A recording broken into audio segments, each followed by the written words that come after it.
أعوذ بالله من الشيطان الرجيم. بسم الله الرحمن الرحيم. ما كان محمد أبا أحد من رجالكم ولكن رسول الله وخاتم النبيين وكان الله بكل شيء عليما.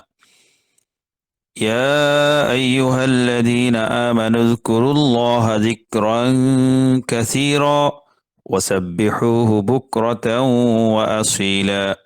هو الذي يصلي عليكم وملائكته هو الذي يصلي عليكم وملائكته ليخرجكم من الظلمات إلى النور وكان بالمؤمنين رحيما.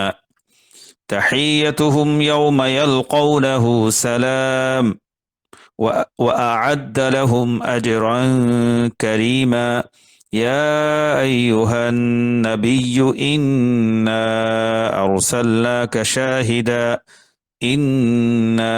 أرسلناك شاهدا ومبشرا ونذيرا وداعيا إلى الله بإذنه وسراجا منيرا وبشر المؤمنين بأن لهم من الله فضلا كبيرا ولا تطع الكافرين والمنافقين ودع أذاهم وتوكل على الله وكفى بالله وكيلا. صدق الله المولى العظيم. رب زدني علما رب زدني علما رب زدني علما رب اشرح لي صدري ويسر لي أمري واحلل عقدة من لساني يفقه قولي واجعل لي وزيرا من أهلي. رب يسر ولا تعسر وتمم بالخير. سبحانك لا علم لنا إلا ما علمتنا إنك أنت العليم الحكيم. اللهم علمنا ما ينفعنا وانفعنا بما علمتنا وزدنا علم. اللهم اجعل عملنا كله خالصا لوجهك الكريم ولا تجعل لأحد سواك فيه يا رب العالمين. ربنا آتنا في الدنيا حسنة وفي الآخرة حسنة وقنا عذاب النار. اللهم صل على محمد وعلى آل محمد كما صليت على إبراهيم وعلى آل إبراهيم إنك حميد مجيد. اللهم بارك على محمد وعلى آل محمد كما باركت على إبراهيم وعلى آل إبراهيم إنك حميد مجيد. أستغفر الله ربي من كل ذنب وأتوب إليه. لا حول ولا قوة إلا بالله العلي العظيم. আজ আমাদের আলোচ্য বিষয় হলো নবীজির একটি জীবনের একটি অংশ, ছোট্ট অংশ। তো আমরা নবীজির কূটনৈতিক জ্ঞান এবং রাজনৈতিক দূরদর্শিতা এবং নবীজির সিদ্ধান্ত গ্রহণের যে যোগ্যতা, সে বিষয়টা আমরা একটি ঘটনা থেকে বোঝার চেষ্টা করব ইনশাল্লাহ। তো নবীজির জীবনের একটি গুরুত্বপূর্ণ ঘটনা ছিল মক্কি জীবনের। মক্কায় নবীজি 13 বছর ছিলেন নবুয়ত প্রাপ্তির পরে। তো 13 বছরের যে 10ম বছর যখন নবীজি ইয়া থেকে বের হলেন, যে যেহেতু গতকাল যে আমাদের আলোচনা হয়েছে যে ইয়ার এই 3 বছর নবীজি অবরুদ্ধ ছিলেন শেবে আবি তালেবে থেকে মুক্তি পাওয়ার পর, অবরুদ্ধ অবস্থা কেটে যাওয়ার পর নবীজি মুক্ত বাতাসে বের হয়ে আসলেন, আবার দাওয়াতি কাজ শুরু করলেন। এরপর নবীজি খুঁজতে শুরু করলেন যে কোথায় মুসলমানদের একটা নিরাপদ জায়গা। আমরা গতকালের আলোচনা আমরা বলেছিলাম মক্কি জীবনকে আমরা 4 ভাগে ভাগ করেছি। প্রথম 3 বছর, এরপর 3 বছর, এরপর 3 বছর, এর শেষ ভাগে 4 বছর, অর্থাৎ ইসলামিক স্টেট, ইসলামী রাষ্ট্রের ভূমি সন্ধানে এই 4 বছর নবীজি কাটিয়েছেন। সেই তারিফের পরিপ্রেক্ষিতে নবীজি কোথায় একটা নিরাপদ ভূমি, নিরাপদ আবাস খোঁজা যায়, মুসলমানদের জন্য একটা নিরাপদ জায়গা তৈরি করা যায়, এই উদ্দেশ্যে নবীজি 10ম বছর তাইফ গিয়েছিলেন। তো চাচা আবু তালেব তো মারা গেছেন এই 10ম বছরে। তো এতদিন চাচা আবু তালেব নানা ঝড়ঝাপটা যতটুকু সম্ভব আগলে রেখেছিলেন।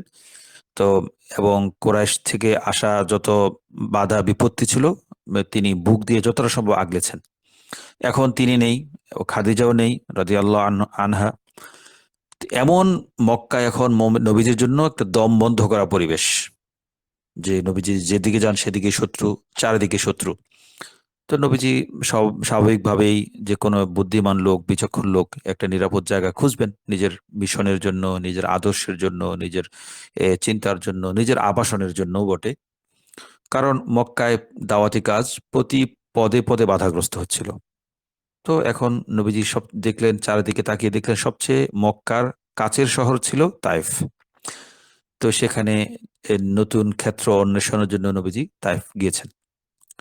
তো কারণ এই কোন একটা শহর যদি মুসলমানদের জন্য নিরাপদ করে তোলা যায়, তাহলে মুসলমানরা সেখানে গিয়ে আশ্রয় নিতে পারবে সাময়িকের জন্য।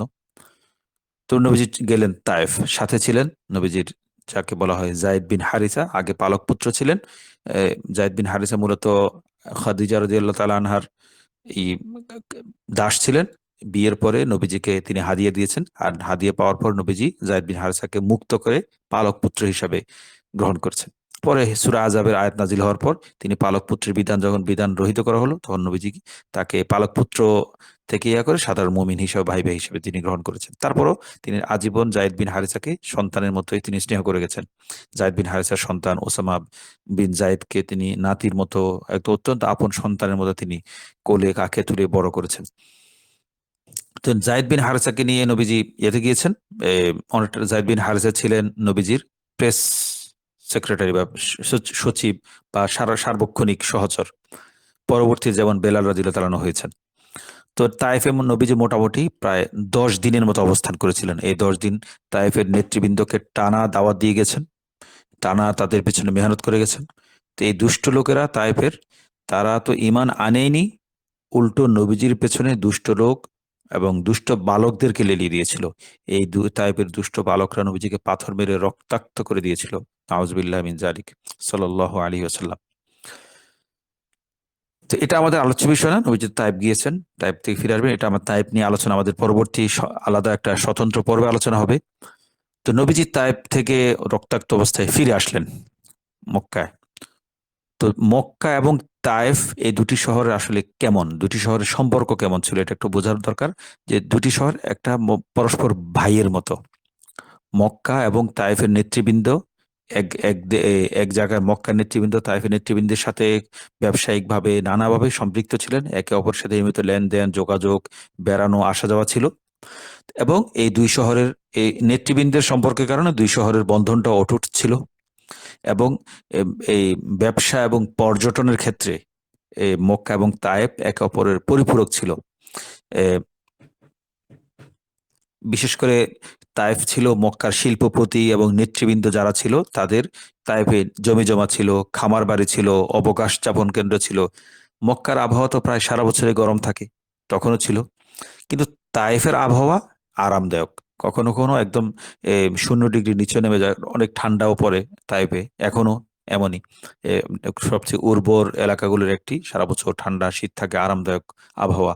তবে মক্কায় আগুনের মতো গরম, 52-53 ডিগ্রি মানে তাপমাত্রা। সে জায়গায় তাইপের তাপমাত্রা কখনো 0 বা 0 না হলেও অনেক ঠান্ডা থাকে, বরফ পড়ে, কুয়াশা পড়ে, এমন ঠান্ডা আরামদায়ক আবহাওয়া। এজন্য সেকালে প্রচন্ড যে গ্রীষ্মকাল যখন শুরু হতো, গরম যখন শুরু হতো, তখন মক্কার নেতা যারা তারা তায়েফে অবকাশ যাপন করতে যেত। এবং সেখানে তাদের নিজস্ব কারো বাড়ি ছিল, কারো জমি জমা ছিল, ক্ষেত খামার ছিল। যেমন সূরা কমারে ইয়ার সম্পর্কে, কাফের সম্পর্কে বলা আছে যে তার বাগান মক্কা থেকে শুরু করে তায়েফ পর্যন্ত ছিল। তো এই ছিল তায়েফ এবং মক্কার সম্পর্ক। তো নবীজি যখন তায়েফ গিয়েছিলেন, তখনও কিন্তু মক্কার কয়েকজন নেতা সেখানে অবস্থান করছিল। মক্কা থেকে তারা সেখানে তাদের খামার বাড়িতে বা তাদের জমি জমা দেখার জন্য গিয়েছিল। বিশেষ করে কোন কোন বর্ণনা মতে উতবা বিন রবিআ এবং শাইবা বিন রবিআ, এই দুই ভাই, রবিআর দুই পুত্র, তারা মক্কার নেতৃস্থানীয় ব্যক্তি ছিল। তারা তখন তায়েফে গিয়েছিল তাদের খামার বাড়িতে গ্রীষ্ম যাপন করার জন্য। তো মক্কায় যেমন কোরাইশ গোত্র নেতৃত্বের আসন ছিল, তাইফে ছিল সাকিফ গোত্র। তো এই দুই গোত্রের নেতৃবৃন্দ নানা স্বার্থে, কোরাইশ এবং সাকিফ নানা স্বার্থে একে অপরের পাশে থাকতো। তো নবীজির ব্যাপারে কোরাইশ নেতৃবৃন্দের অবস্থান, কঠোর অবস্থান, মানে পোড়ামাটি নীতি, যে মোহাম্মদকে কোনোভাবেই মক্কায় তিষ্ঠ হতে দেওয়া যাবে না, মক্কায় টিকতে দেওয়া যাবে না। তো এই দৃষ্টিভঙ্গা, পোড়ামাটি নীতির কথা তাইফের নেতৃবৃন্দ জানতো। এখন তো নবীজির ব্যাপারে তাহলে তায়েফ বা তায়েফের নেতৃবৃন্দ কেমন দৃষ্টিভঙ্গি পোষণ করবে? কারণ নবীজিকে যদি ছাড় দেয়, তাহলে মক্কার তাদের বন্ধু, তাদের বাণিজ্যিক পার্টনার, বিজনেস পার্টনার, তাদের নানা কাজের সঙ্গী, তারা তো নারাজ হবে। তো সুতরাং স্বার্থগতভাবে, বাণিজ্যিক দৃষ্টিকোণ থেকে, কূটনৈতিকভাবে এসব নানা বিচার করে তায়েফের নেতৃবৃন্দ কোরাইশের মতোই নবীজির প্রতি কঠোর অবস্থান নিয়েছিল এবং তারা নবীজির সাথে দুর্ব্যবহার করে, শুধু চরম দুর্ব্যবহার করে তারা মক্কা, অনেকটা হয়তো এমন মক্কার নেতৃবৃন্দকে এই বার্তা দিতে চেয়েছিল যে কোরাইশের স্বার্থ রক্ষায় আমরা কিন্তু সচেতন। কোরাইশের যেটা স্বার্থ, সেখানে আমাদেরও স্বার্থ। কোরাইশের যেটা যা চায় সেটা আমরা করতে রাজি। তো তাইফ নেতারা হয়তো এই বিষয়টা, এই ক্যালকুলেশনে তাদের এটা ধরা পড়েছিল যে মোহাম্মদের প্রতি যদি দুর্ব্যবহার করা হয় তাহলে কোরাইশ খুশি হবে। এবং কোরাইশের দুজন নেতা তো সেখানে উপস্থিত ছিল, ওতবা এবং রবিয়া, ও সাইবা। তো এতে করে মোহাম্মদের প্রতি তারা যদি কঠোর অবস্থান নেয় তাহলে দ্বিপাক্ষিক সম্পর্ক আরো মজবুত হবে। এবং মক্কার লোকেরা যে রেহলাতে সিদা সব গ্রীষ্মকালে ব্যবসায়িক সফর করে, বাণিজ্যিক সফর করে, সেই সফরেও তাইফকে লাভের অংশ দিবে, নানাভাবে তারা লাভবান হবে, এমন একটা তাদের ক্যালকুলেশন ছিল। তো এটা ছিল একটা ভূমিকা। আমাদের মূল আলোচনা হলো এখন তো নবীজির বিচক্ষণতা, নবীজির দূরদর্শিতা, নবীজির ইতিহাস জ্ঞান, নবীজির পরিস্থিতি পর্যবেক্ষণের দক্ষতা এই ঘটনায় ফুটে ওঠে। নবীজি তাইফ থেকে ফিরে আসলেন মক্কায়। তো কি অনেক দীর্ঘ ঘটনা, আমরা সেটা আমাদের আলোচ্য বিষয় হিসেবে আমরা সেদিকে যাচ্ছি না। তো নবীজি জানতেন যে তায়েফ যে তিনি গিয়েছেন সেই সংবাদ কোনো না কোনো মাধ্যমে এতদিনে কোরাইশের নেতৃবৃন্দের কাছে এসে গেছে। কোরাইশ নেতৃবৃন্দ নবীজির তায়েফ গমনের সংবাদ জেনে গেছে। এটা স্বাভাবিক, জানার কথা। তারা তো আর এমনি নেতা হয়নি, তাদেরও একটু লিঙ্ক ছিল, তাদেরও যারা চারিদিকে খোঁজখবর করার মতো দূত এবং গোয়েন্দা ছিল। এবং তাইফের সেই নেতারাও এই খবর এতদিন চেপে রাখবে এমনটা না, কোরাইশের কাছে খবর পাঠিয়েছিল। আর নিয়মিত আসা যাওয়া তো হচ্ছিলই, নিয়মিত আসা যাওয়া করতো মক্কা থেকে তাইফ, যেত তাইফ থেকে মক্কা আসতো, তো খবর সংবাদ আল্লাহ আদান প্রদান হতো। তো এতে নবীজি তো অবশ্যই বুঝতে পেরেছেন যে এমত অবস্থায় তিনি যদি মক্কায় প্রবেশ করেন তাহলে নবীজি তাইফ গিয়ে যে তিনি আলাদা একটা ক্ষেত্র, আলাদা ভূমির অন্বেষণ করছিলেন, দাওয়াত দিতে গিয়েছিলেন, এটা শুনে মক্কার নেতৃবৃন্দ তো আরো বেশি তেলে বেগুনে জ্বলে উঠবে এবং তাদের শত্রুতা, তাদের আক্রোশ নবীজির প্রতি আরো প্রচন্ড আকার ধারণ করবে, এটা বলাই বাহুল্য।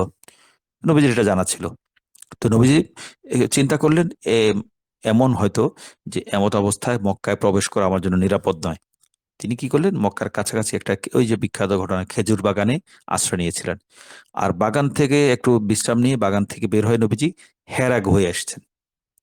হেরা গুহায় এসে তিনি একজন ব্যক্তির সাথে যোগাযোগ করলেন, হেরার কাছাকাছি অবস্থান করে।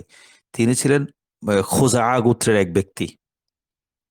তো খোজা গোত্রের যে ব্যক্তিকে তিনি এ, এ, পাঠিয়েছেন নিরাপত্তার জন্য, মক্কার মুতাআম বিন আদি এই ব্যক্তির কাছে, মুতাআম বিন আদির কাছে তিনি নিরাপত্তা চেয়ে বা আমন চেয়ে একটা খোজা গোত্রের ওই লোককে পাঠিয়েছিলেন। এটা আরবের নিয়ম ছিল যে আমি মক্কা কোনো শহরে যদি আমার নিরাপদ বোধ না করি, আমার শত্রু থাকে, তাহলে আমি ওই শহরের কারো কাছ থেকে আমি নিরাপত্তার গ্যারান্টি নিতে পারি যে আমি ওই লোকের জিম্মায় আছি, তাহলে ওই শহরের লোকেরা আর ওই ব্যক্তিকে বা আমাকে আর আক্রমণ করবে না। তো নবীজও এটা সেই ধারা বা রীতি অনুযায়ী মক্কায় প্রবেশের আগে বনু খোজা একটা গোত্রের নাম, সে গোত্রের একজন ব্যক্তিকে পাঠিয়েছিলেন মুতাআম বিন আদির কাছে। তিনিও মক্কার একজন নেতৃস্থানীয় ব্যক্তি ছিলেন, মুতাআম বিন আদি। তো তিনি কাছে বলে যে আমাকে আপনি নিরাপত্তা দিন, আশ্রয় দিন, আমি আপনার কাছে আশ্রয় প্রার্থনা করছি। আপনি আশ্রয় দিলে আপনার আশ্রয় আমি আপনার আমনের আওতায় আমি মক্কায় প্রবেশ করতে পারবো।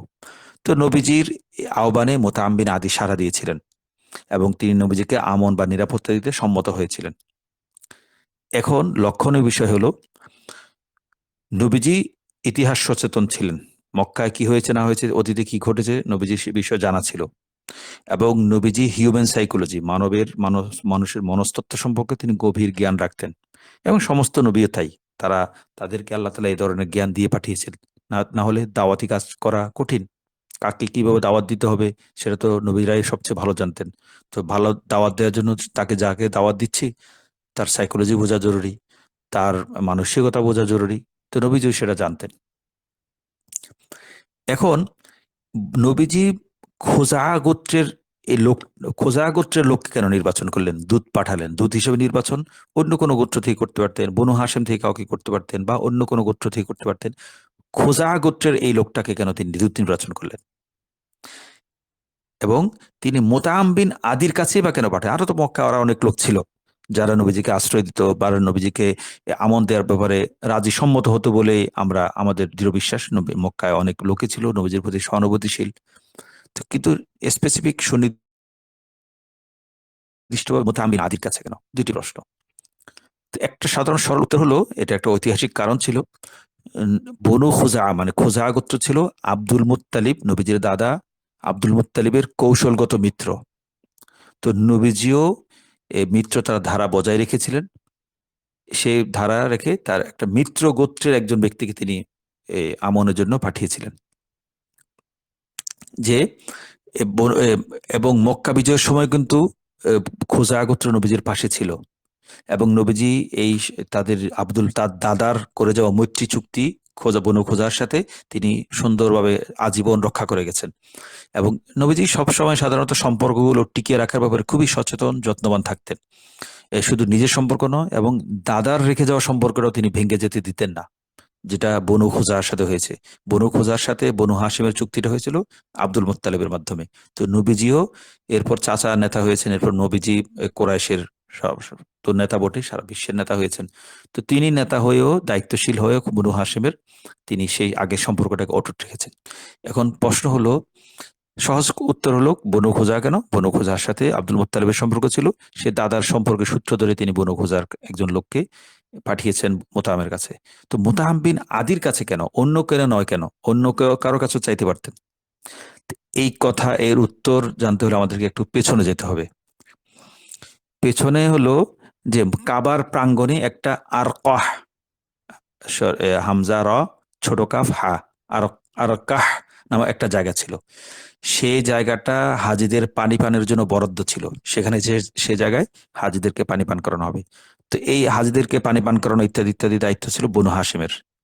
তিনি তো হাশিম ছিলেন আব্দুল মুত্তালিবের বাবা। আব্দুল হাশিম বিন আব্দে মানাফ, আব্দুল হাশিমের বাবার নাম ছিল আব্দে মানাফ। তো হাশিম মারা যাওয়ার সময়, হাশিম বিন আব্দে মানাফ মারা যাওয়ার সময় ওসিয়ত করে গিয়েছিলেন যে তার মৃত্যুর পরে তার ছেলে আব্দুল মুত্তালিব এই আরকাহ মানে পানি পানের জন্য দায়িত্ব বা পানি পানের যে জায়গা, সে জায়গার মালিক হবে, সে জায়গা জিম্মাদার হবে তার ছেলে আব্দুল মুত্তালিব। তো হাশিম মারা গেলেন। মারা যাওয়ার পরে আব্দুল মুত্তালিবের চাচা নওফেল বিন আব্দি মানাফ, তো নওফেল বিন আব্দুল মানে হাশিমের ভাই, তো আব্দুল মুত্তালিবের পিতা হাশিমের বাবা, হাশিমের ভাই হলেন নওফেল বিন আব্দে মানাফ। তো এই আব্দে মানাফ কি করলো? এখন তো হাশিমের পরে নেতা হলেন আব্দুল মুত্তালিব, নওফেল নেতা হতে পারেনি। নেতার হাশিমের ছেলে মুত্তালিবই নেতা হবেন, স্বাভাবিক, বড় পিতার বড় ছেলে।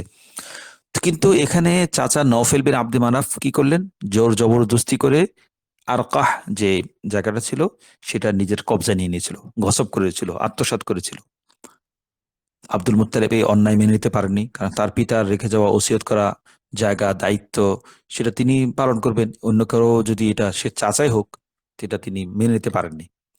তিনি তখনও তার শক্তি অতটা মজবুত হয়নি।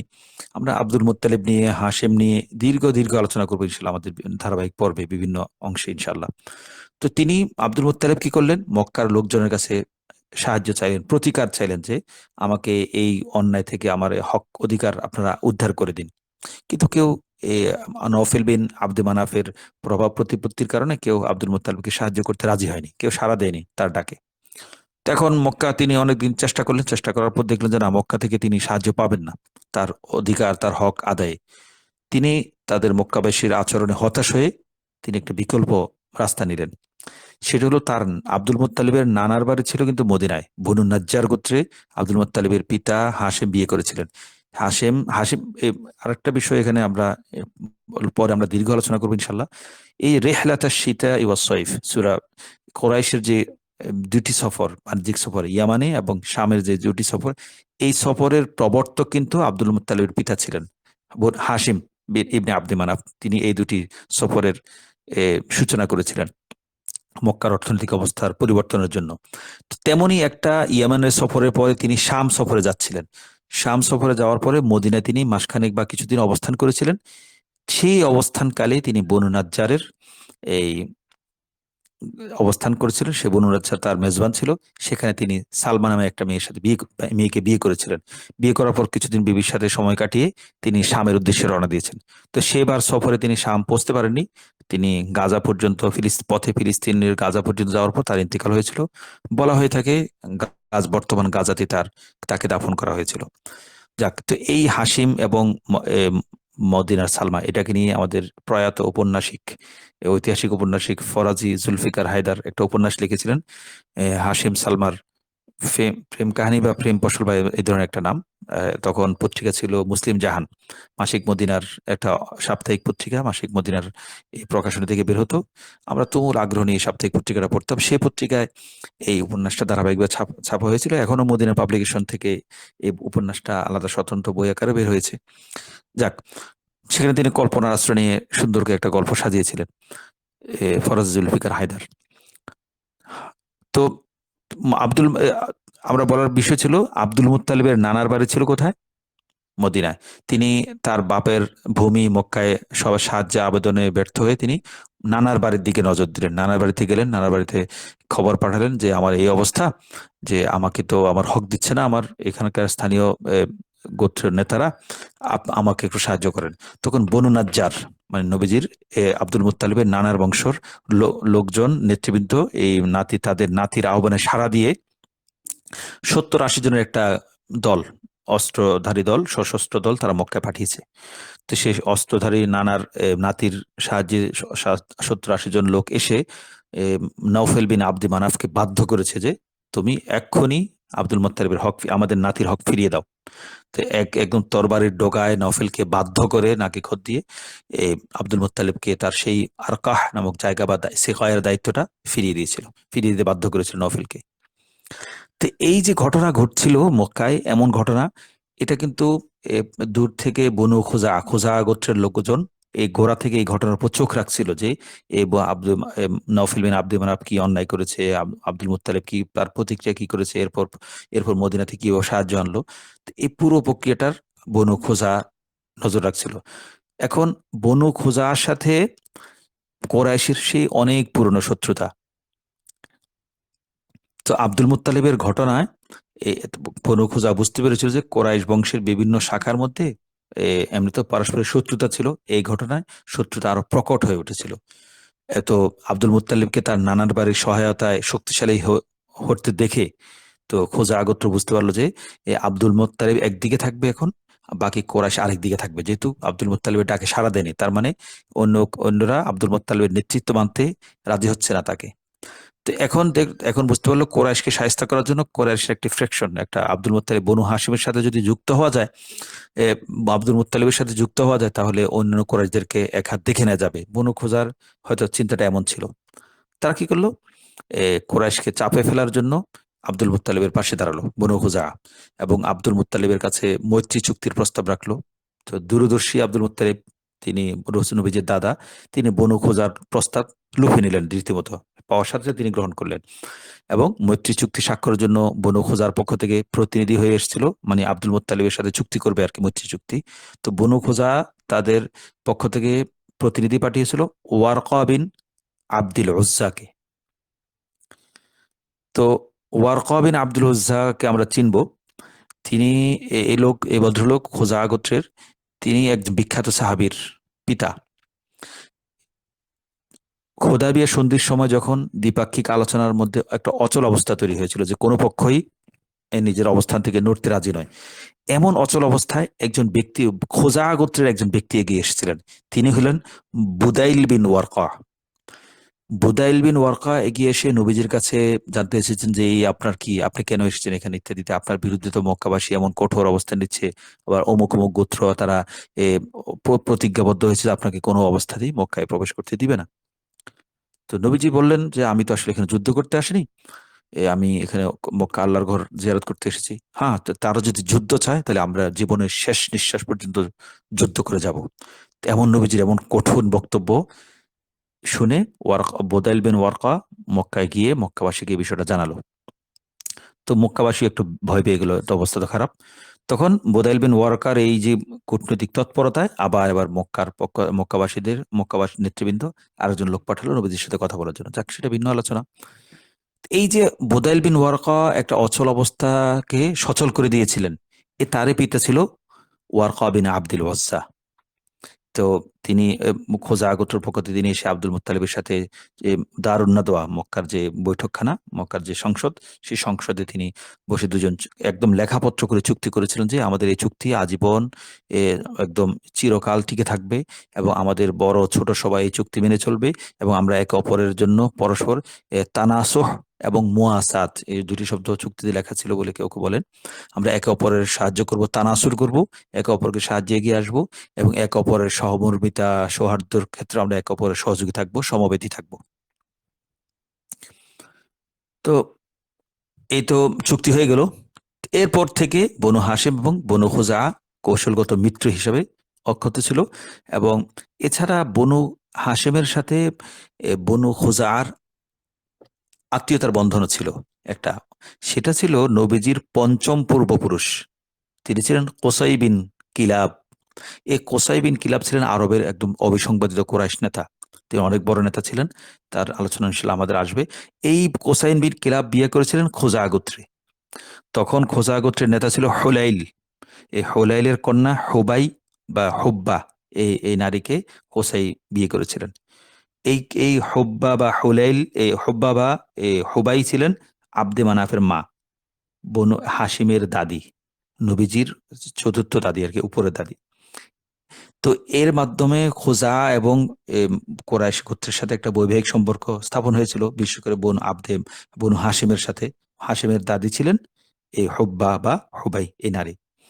তো ঘটনাক্রমে এটা আর অনেক মজার ঘটনা আছে এখানে। এই যে হুলাইল যে খোজা গোত্রের নেতা ছিলেন, তার কোনো পুত্র সন্তান ছিল না। তিনি মারা যাওয়ার সময় তার কন্যা হুবাইকে, তখন খোজা সে কোরাইশের কাবার নেতৃত্ব বা কাবার দায়িত্ব কিন্তু তখন কোরাইশের হাতে ছিল না, তখন ছিল খোজা গোত্রের কাছে। এই খোজা গোত্রের হোলাইল ছিলেন কাবার রক্ষক এবং সবকিছু তত্ত্বাবধায়ক। তিনি, তার যেহেতু পুত্র সন্তান নেই, তিনি কি করেছিলেন, এই হুবাই বা হুব্বা তার মেয়েকে কাবার দায়িত্ব দিয়ে গিয়েছিলেন। এবং যেহেতু নারী সবকিছু করতে পারবে না, একজন অভিভাবক, হোবাই বা হব্বার একজন পুরুষ অভিভাবক নিয়োগ দিয়েছিলেন। সেই পুরুষে তার মেয়ের পক্ষ থেকে সবকিছু দেখাশোনা করবে। তার মেয়ের স্বামী ছিলেন কোসাই বিন কিলাব। তো কালক্রমে বিভিন্ন কৌশলে নানাভাবে এই দায়িত্বটা আসে। এটা বিস্তারিত আলোচনা আমরা পরে করবো ইনশাল্লাহ। তো এই হিসাবেও বনু হাসিমের সাথে বনু খোজা মনে করতো যে বনু হাসিম তাদেরই সন্তান, যেহেতু হুবাইয়ের সন্তান হলো হাসিম, হাসিমের সন্তান হাসিমের আব্দে মানাফ হলো হুবাইয়ের সন্তান, আব্দে মানাফের সন্তান হলো হাসিম, হাসিমের ছেলের সন্তান হলো আব্দুল মুত্তালিব। সেই হিসেবে বনু হাসিমকে তারা তাদের সন্তানের বংশ বিষয়ে মনে করতো। যেমনটা বনু নাজ্জার আব্দুল মুত্তালিবকে নিজের নাতি হিসেবে বিবেচনা করতো, নবীজিকে তারা নাতি হিসেবে দেখতো। বনু নাজ্জারের নবীজি যখন মায়ের সাথে বেড়াতে এসেছিলেন মদিনায় ছোটবেলায়, তখন তিনি বনু নাজ্জারে উঠেছিলেন এবং এটা সুন্দর একটা সময় কাটিয়েছেন। এবং মদিনায় আসার পরও এই বনু নাজ্জার নবীজির সাথে খুবই আন্তরিক ও সৌহার্দ্যপূর্ণ আচরণ করতো। অনেক আন্তরিক সম্পর্ক ছিল, তারা নানা সুখে দুঃখে নবীজির পাশে থাকতো। যেহেতু নবীজির নানার বংশ, মানে নবীজির দাদার নানা, সেই হিসেবে নবীজিরও নানার বংশ এক হিসেবে বলা যায়। তো মোটামুটি বনু খোজার যে কাফের এবং মুসলিম সবাই আগাগোড়া আজীবন নবীজির সাথে মৈত্রীতা রক্ষা করে গিয়েছিল। এই যে মক্কা বিজয় হয়েছিল না অষ্টম হিজরিতে, এই অষ্টম হিজরির মক্কা বিজয়ের কারণও মূলত এই বনু খোজা গোত্র। কারণ হুদায়বিয়া সন্ধি যখন হয়েছিল, তখন মক্কার নেতৃবৃন্দ এবং নবীজি দুই পক্ষই একটা ঘোষণা দিয়েছিল যে এই চুক্তিতে যারা ইচ্ছা, এই মক্কার আরবের বিভিন্ন গোত্র যাদের ইচ্ছা তারা কোরাইশের সাথে থাকতে পারবে, যাদের ইচ্ছা তারা নবীজির সাথে মোহাম্মদের সাথে থাকতে পারবে, এমন একটা চুক্তির ধারা ছিল। তো সেই চুক্তিতে অনেক গোত্র কোরাইশের সাথে গিয়েছিল, কোরাইশের সাথে যোগ দিয়েছিল, আর অনেক কিছু গোত্র নবীজির সাথে যোগ দিয়েছিল। তো কোরাইশের সাথে যোগ দেওয়া গোত্রগুলোর একটি ছিল বনু বকর গোত্র। আর নবীজির সাথে সবার আগে যারা যোগ দিয়েছিল তারা যে বনু খুজা। তো হয়েছিল কি, চুক্তির হুদায়বিয়া সন্ধি 2 বছর, হুদায়বিয়া সন্ধি হয়েছে ষষ্ঠ হিজরিতে, গতকাল আমরা আলোচনা করেছি। এরপর 2 বছর পরেই মক্কা বিজয় হয়েছে।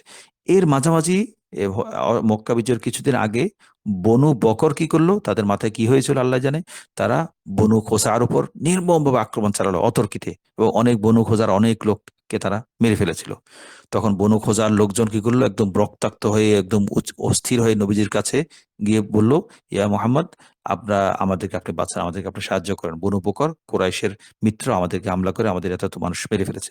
নবীজির সাথে সাথে মৈত্রী চুক্তির রক্ষার্থে তিনি সাড়া দিলেন এবং প্রস্তুতি নিতে শুরু করলেন মক্কা বিজয়ের জন্য। যেহেতু কুরাইশ পক্ষ তাদের চুক্তি লঙ্ঘন করেছে, তাদের চুক্তিতে একটা ধারা এমন ছিল যে এই আগামী 10 বছর কেউ কারোর সাথে কোনো যুদ্ধে লিপ্ত হবে না, কেউ কারো উপর হামলা করবে না, কারো তাদের মিত্রদের উপর হামলা করবে না। তো কোরাইশের মিত্র বনু বকর যেহেতু এই চুক্তি লঙ্ঘন করেছে, কোরাইশ এর কোনো প্রতিকার করেনি, তার মানে কোরাইশ এই হামলার সাথে জড়িত। নবীজি এই জন্য চুক্তি লঙ্ঘন করার জন্য তাদেরকে শাস্তি দেওয়ার জন্য নবীজি মক্কা অভিযান পরিচালনা করেছেন। তো বনু পাশে আমরা আরেকটা কথা বলে রাখি যে বনু খুজা কিন্তু মূলত মক্কা বা আরবের অধিবাসী, মানে এই আরব ভূমির অধিবাসী ছিল না, তাদের মূল অধিবাস ছিল ইয়ামানে। ইয়ামানে যে কোরআনে আছে সাইলাল আরিম, যে একটা প্রলয়ঙ্কারী বন্যা হয়েছিল, এ, আসলিন অহমতিন শাহী মিন সিদ্রিন খালিল সূরা সাবাতে যে আলোচনা আছে যে বন্যার কারণে পুরো ইয়ামানের অঞ্চলটা হয়ে গেছিল, ঊষর হয়ে গেছিল, জমির উর্বরতা হারিয়েছিল, সাধারণ কিছু ঝাউ গাছ এই ধরনের কিছু ফলহীন নিরস বৃক্ষ উৎপন্ন হতে শুরু করেছিল, খাবার দাবারের কষ্ট। তো এসব কারণে ইয়ামান থেকে দলে দলে বিভিন্ন গোত্র শামের দিকে সফর শুরু করেছিল। তাদের মধ্যে বনু খোজাও ছিল। তো বনু খোজা যেতে যেতে যেতে যেতে মক্কা আসলো, মক্কা হয়ে শাম যেতে হয় ইয়ামান থেকে। তো মক্কায় এসে বনু খোজার কিছু ওই তাদের কাফেলার কিছু লোক মক্কায় অবস্থান করছিল, আর কাফেলার বেশিরভাগ লোক সফর জারি রেখে শামে চলে গেছে। তো খোজা মূলত শব্দটা এসেছে তাখজ্জা থেকে। তাখজ্জা শব্দের অর্থ হলো তাখল্লাফা, পিছিয়ে পড়া। এই বনু খোজার লোকেরা তাদের মূল কাফেলা থেকে পিছিয়ে পড়েছিল, এই জন্য তাদেরকে খোজা বলা হয়। তো খোজা তো মানে পশ্চাৎ, পিছনে থাকা, পিছিয়ে পিছিয়ে পড়া ইত্যাদি। যাক, আমরা হেরা গুহায় ফিরে আসি। আমরা তো বনু খোজার লোককে কেন নবীজি দূত নির্বাচন করেছেন সেটা পরিষ্কার, এবং মুতাইম বিন আদির কাছে কেন, এটা আমরা একটা ভূমিকা বললাম যে মুতাইম বিন আদির পিতা নৌফাইল বিন আদি, সে নবীজির দাদা আব্দুল মুত্তালিবের সাথে দুর্ব্যবহার করেছিল, সেটা আব্দুল মুত্তালিবের চাচা ছিল, আপন চাচা ছিল নৌফাইল বিন আদি। তো নৌফাইল বিন আদির সন্তান হলো এই মুতাইম বিন আদি, এবং নবীজি ছিলেন আব্দে মানাফের নাতি, আব্দে মানাফের নাতি, আর মুতাইম ছিল নৌফাইল বিন আব্দে মানাফের নাতি, আর নবীজি হলেন আব্দুল মুত্তালিবের নাতি। তো দুই নাতি, একজন নবীজি সেই নৌফাইল বিন আব্দে মানাফের নাতির কাছে কি চেয়েছেন, সাহায্য চেয়েছেন। এর কারণ তার দাদা কি করেছে, এই আব্দুল মুত্তালিবের সাথে নবীজির দাদার সাথে দুর্ব্যবহার করেছে। তো নবীজির দাদার সাথে দুর্ব্যবহার করার কারণে দুই নাতি এখন দুইটা মুখোমুখি অবস্থানে আছে। নৌফাইল, মুতাইম বিন আদির দাদা নৌফাইল যে লজ্জাজনক কাজ করেছিল, আব্দুল মুত্তালিব মানে তার ভাতিজাকে হক না দিয়ে, সেটা অত্যন্ত ন্যাক্কারজনক কাজ হয়েছিল। এবং তার চেয়েও বেশি ন্যাক্কারজনক ছিল যে আব্দুল মুত্তালিব মদিনা থেকে বাহিনী ধরিয়ে এনে তাকে নাকে খত দিয়ে তার হক আদায় করেছে। এটা নওফেল পরিবারের জন্য, নওফেল ফ্যামিলির জন্য অত্যন্ত লজ্জাজনক বিষয় ছিল। এভাবে বাধ্য হয়ে অস্ত্রের মুখে একদম ভীতু কাপুরুষ হয়ে আর নিজের দখল করা জমি, দখল করা সম্পদ ছেড়ে দেওয়াটা আসলে সম্মানের বিষয় ছিল না। তো এখন নবীজি মুতাইম বিন আদির কাছে যখন সাহায্য চাইলেন, তখন মুতাইম বিন আদির মাথায় শীত, পুরো তার দাদার কীর্তিটা মাথার সামনে চলে আসলো যে মোহাম্মদের দাদার হক মেরে দিয়ে আমার দাদা নওফাইল বিন আদি যে কি ভয়ঙ্কর পরিণতি হয়েছিল সেটা তার মাথায় ছিল। পাশাপাশি এখন যদি আমি মোহাম্মদকে ফিরিয়ে দিই, তাহলে হয়তো মোহাম্মদ আমার কাছ থেকে সাহায্য না পেয়ে তখন বনু খুজার কাছে যাবে, কারণ তখনও নবী আব্দুল মুত্তালিব নওফাইল বিন আদির কাছে প্রতারণার শিকার হয়ে, জুলুমের শিকার হয়ে কি হয়েছিল, মদিনায় গিয়েছিল। তো মোহাম্মদ হয়তো মদিনায় যাবে, এবং সেই পরিণতিতে খোজার মতো একটা শক্তিশালী গোত্র আব্দুল মুত্তালিবের মিত্র হয়ে গেছিল, এখনো বনু খোজা আবার নতুন করে মোহাম্মদের মিত্র হয়ে যাবে। তো এটা একটা দিক। আরেকটা ছিল যে মুতাইম বিন আদি যে, সে কিন্তু অত্যন্ত বিচক্ষণ লোক ছিলেন। তিনি মক্কার অন্যান্য নেতাদের চেয়ে তিনি একটু, তার ধরন আলাদা ছিল। এবং তিনি মোতায়েম বিন আদি মুসলমানদের প্রতি অন্যান্য নেতাদের তুলনায় কিছুটা সহানুভূতিশীল ছিলেন, এবং এইসব কারণে তিনি বুঝতে পেরেছিলেন যে এখন মোহাম্মদের এই আহ্বানে সাড়া দেওয়াটা তার জন্য বুদ্ধিমানের কাজ হবে, এবং তার দাদার যে কাজ, সে যে অন্যায়, সেটাকে মোছারও একটা উপায় হয়ে যাবে, এবং নওফেল পরিবারের উপর যে একটা কলঙ্ক ছিল, সেই কলঙ্কটা দূর হওয়ার একটা সুযোগ এই মোতায়েম বিন আদির কাছে এসে গেছে। তো তিনি এই সব হয়তো এইসব বিবেচনা করে মোহাম্মদের আবেদনটা তিনি কি করলেন না, ফেরত দিলেন না, তিনি সাথে সাথে গ্রহণ করলেন। যে গ্রহণ করে কি করলেন, সন্তানদেরকে ডাকলেন, সন্তানরা সবাই আসলো, সবাই অস্ত্র শস্ত্রে সজ্জিত হলো, হয়ে মক্কার সামনে কাবা চত্বরে এসে উচ্চকণ্ঠে ঘোষণা দিলেন যে আমি মোহাম্মদকে নিরাপত্তা দিয়েছি, মোহাম্মদ আমার অধীনে থাকবে, কেউ মোহাম্মদের গায়ে টোকা দিয়ে দিবে না। তো এই ঘোষণার পর নবীজি মক্কায় প্রবেশ করলেন, প্রবেশ করে তিনি পুনরায় দাওয়াতি কাজ শুরু করলেন। তো এই এই মোতায়েম বিন আদি তিনি এই, আহ, শেবে আবি তালিব যখন ছিল, শেবে আবি তালিব 3 বছর যে নবীজি বন্দী ছিলেন, সেই 3 বছর পরে যে চুক্তিটাকে ছিঁড়ে ফেলা হলো, চুক্তিপত্র ছিঁড়ে ফেলা হলো, চুক্তিপত্রকে লঙ্ঘন করে এটাকে রহিত করার যে তৎপরতা যারা চালিয়েছে মক্কার ভিতর থেকে, কোরাইশ নেতৃবৃন্দের যে তারা, তাদের মধ্যে একজন মোতায়েম বিন আদি ছিলেন। তিনিও এই এই চুক্তিটাকে চুক্তিপত্র ছিঁড়ে ফেলেছিলেন। এমনি তো পিঁপড়া খেয়ে ফেলেছিল, উই উই পোকা খেয়ে ফেলেছিল চুক্তিপত্রটাকে, পাশাপাশি চুক্তিটাকে একদম পুরো অকেজো করার ক্ষেত্রে মোতায়েম বিন আদির বড় ভূমিকা ছিল। এছাড়া মুসলমানরা যখন হিজরত করতে শুরু করেছিল, তখনও মুসলমানদের হিজরতের সহযোগিতার ব্যাপারে মোতায়েম বিন আদির অবস্থান ইতিবাচক ছিল। এই মোতায়েম বিন আদি ছিলেন বিশিষ্ট সাহাবী সাহাবী জুবাইর বিন মোতায়েমের পিতা। তো এই মানুষটা 90 বা 95 বছর বয়সে, মোতায়েম বিন আদি, তিনি বদর যুদ্ধের আগে, কিছুদিন আগে তিনি মক্কায় মারা গিয়েছেন। তো তার মৃত্যুতে মুসলমানরা খুবই দুঃখ পেয়েছে, ইস, মানুষটা, এত ভালো মানুষটা ইসলাম গ্রহণ করতে পারেনি। এবং শুধু তাই নয়, নবীজির কবি, নবীজির যে দরবারের কবি হাসান বিন সাবিত রাদিয়াল্লাহু তাআলা আনহু, তিনি এই মোতায়েম বিন আদির মৃত্যুতে শোকগাথা, বিখ্যাত শোকগাথা রচনা করেছিলেন। যাক, এই ছিল আমাদের বিষয়, যে নবীজি এই একটা ঘটনায় এই দুইজন ব্যক্তিকে নির্বাচনের পেছনে আমরা একটু বিশ্লেষণ করে আমরা বুঝতে পারলাম যে তিনি কতটা ইতিহাস সচেতন ছিলেন, নবীজি কতটা দূরদর্শী ছিলেন, নবীজি কতটা বিচক্ষণ ছিলেন, এবং নবীজির প্রত্যেকটা কাজ কতটা প্রজ্ঞাপূর্ণ ছিল, এবং ইতিহাস সচেতনতাও প্রকাশ হয়েছে। নবীজি তার অতীতের সব ঘটনা জানতেন, জেনে কার কাছে তিনি সাহায্যটা চাইলে কে কিভাবে সাহায্য করবে এটা তিনি বুঝতেন। তিনি হিউম্যান সাইকোলজিটা ভালো করে বুঝতেন বলে তিনি এ মোতায়েম বিন আদির কাছে তিনি সাহায্যের আমন নিরাপত্তা চেয়েছিলেন। তো আমরা আমাদের কাজ করা, আমাদের আমাদের তো আমরা শিখবো নবীজির কাছ থেকে। লাকাদ কানা লাকুম ফি রাসূলিল্লাহি উসওয়াতুন হাসানাহ। নবীজির জন্য, নবীজির মধ্যে, নবীজির জীবনে, নবীজির কথায়, নবীজির কাজে আমাদের জন্য আদর্শ, উত্তম আদর্শ আছে। তো আমরা নবীজি মতো তো আমরা হতে পারবো না, কিন্তু মতো হওয়ার চেষ্টা করা আমাদের কর্তব্য। নবীজির কাজগুলোর অনুসরণ করা আমাদের কর্তব্য। তো আমরা আমাদের সিদ্ধান্তগুলো, আমাদের বিভিন্ন ক্ষেত্রের ডিসিশন গুলো আমরা এভাবে এমনভাবে নেওয়ার চেষ্টা করব যাতে নবীজির আদর্শটা আমাদের সামনে থাকে। যে কোনো সিদ্ধান্তের আগে দুটি কাজ করা জরুরি। একটা হলো ইস্তিশারা, আমি মুশাওয়ারা করব, পরামর্শ করব। ফাসআলু আহলা যিকরি ওয়াশাবিরহুম ফিল আমরি, উপযুক্ত ব্যক্তির কাছে আমি পরামর্শ করব। 2 নম্বর কাজ হলো ইস্তিখারা, আমি 2 রাকাত ইস্তিখারা নামাজ পড়বো। নামাজ পড়ে ইস্তিখারা যে একটা দোয়া আছে সেটা মুখস্থ থাকলে মুখস্থ পড়বো, না থাকলে আমি সেটা দেখে দেখে পড়ে ওই 2টি জায়গা আছে, ওই যে জায়গা আমি যে কাজটা করতে চাচ্ছি সেই কাজটা নিয়ত করব। তাহলে ইনশাল্লাহ আমার সিদ্ধান্তগুলো ভালো হবে, ভুল হওয়ার অবকাশ কমে যাবে ইনশাল্লাহ। তা আল্লাহ তাআলা আমাদেরকে নবীজির আদর্শ মানার তৌফিক দান করুন, নবীজির সুন্নাহ পালন করার তৌফিক দান করুন, নবীজির জীবনকে আমাদের জীবনে বাস্তবায়ন করার মেহনত চালিয়ে যাওয়ার তৌফিক দান করুন। আমিন। ওয়া আখিরু দাওয়ানা আলহামদুলিল্লাহি রাব্বিল আলামিন ওয়া মা আলাইনা ইল্লাল বালাগুল মুবিন।